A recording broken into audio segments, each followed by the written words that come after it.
আজকে নিয়ে চলে এলাম ঘরোয়া পদ্ধতিতে মশা তাড়ানোর একটা মহা ঔষধ।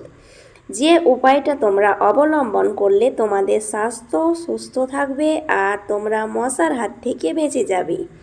গরম আসতে না আসতেই বন্ধুরা মশার উপদ্রব খুব বেড়ে গেছে আর আমরা অস্থির হয়ে পড়ছি। চিন্তার কোনো কারণ নেই বন্ধুরা। ঘরোয়া পদ্ধতিতে এই প্রাকৃতিক উপায়টি বন্ধুরা ফলো করলে 5 মিনিটের পর মশা ভ্যানিশ হয়ে যাবে।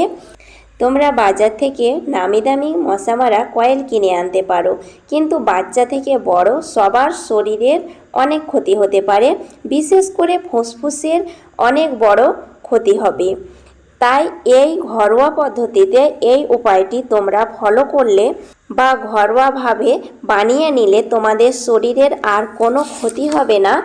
এই ঘরোয়া টিপসটি তোমরা অবশ্যই ফলো করবে, তাহলে মশার হাত থেকে রক্ষা পাবে আর তোমাদের শরীর সুস্থও থাকবে।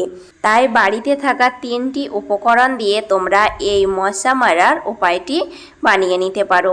এখানে নিয়েছি 2 টুকরো কর্পূর, তোমরা যে কোনো মুদির দোকানে পেয়ে যাবে। আর এখানে 5 থেকে 6 কোয়া রসুন।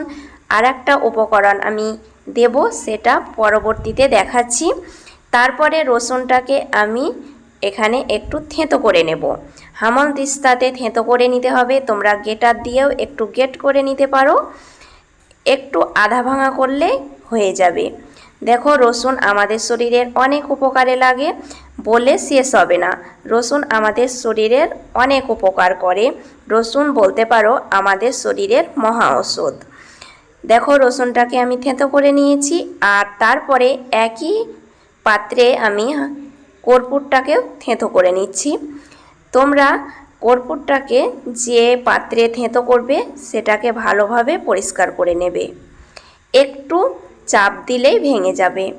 বন্ধুরা, এই উপায়টি তোমরা সন্ধ্যাবেলায় অবলম্বন করলে তোমাদের স্বাস্থ্য অনেক সুরক্ষিত থাকবে আর বাচ্চা থেকে বড় তোমরা সবাই সুস্থ স্বাভাবিক থাকবে। মশার উত্তেজনা থেকে তোমরা বেঁচে যাবে। এই ভিডিওটা ভালো লেগে থাকলে বন্ধুরা অবশ্যই একটা লাইক করবে আর কমেন্টের মাধ্যমে জানাবে কেমন হয়েছে। আর অবশ্যই নতুন বন্ধু অ্যাড হয়ে থাকলে চ্যানেলটাকে সাবস্ক্রাইব করে দেবে। পাশে থাকা বেল আইকনটি ক্লিক করে অল করবে, তোমাদের কাছে পৌঁছে যাবে আমার নতুন নতুন রেসিপিগুলো। আমি যে শেষ উপকরণটা দিচ্ছি সেটা হচ্ছে 1 চামচ পরিমাণে দেশি ঘি। এই দেশি ঘিটা দেখে হয়তো তোমরা বলবে বন্ধুরা, এত দাম দিয়ে ঘি কিনে মশা মারতে না গিয়ে কয়েল কিনে মশা মারাটাই বেটার। কিন্তু শরীর সুস্থ থাকলে টাকাটা বড় কথা নয়।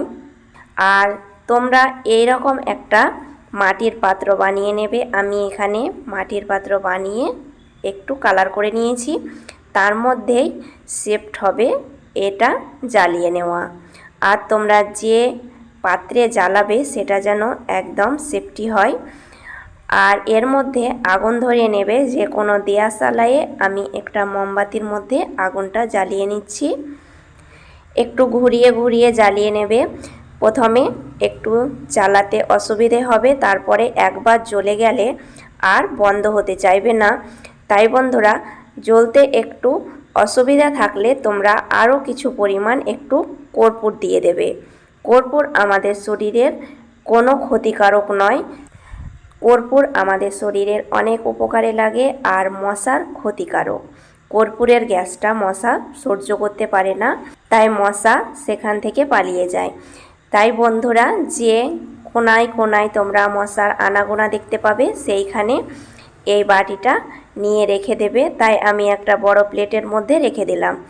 আর আগুন থেকে তোমরা সাবধানে থাকবে, বাচ্চা থেকে এটা দূরে রাখবে। এই ধোঁয়াটা যেখানে যেখানে যাবে মশা সেখান থেকে পালিয়ে যাবে। তোমরা 4 থেকে 5 দিন এটা জ্বালালেই মশার আনাগোনা যতটা ছিল তার থেকে অনেকটা কমে যাবে আর স্বাস্থ্যের পক্ষেও অনেক ভালো।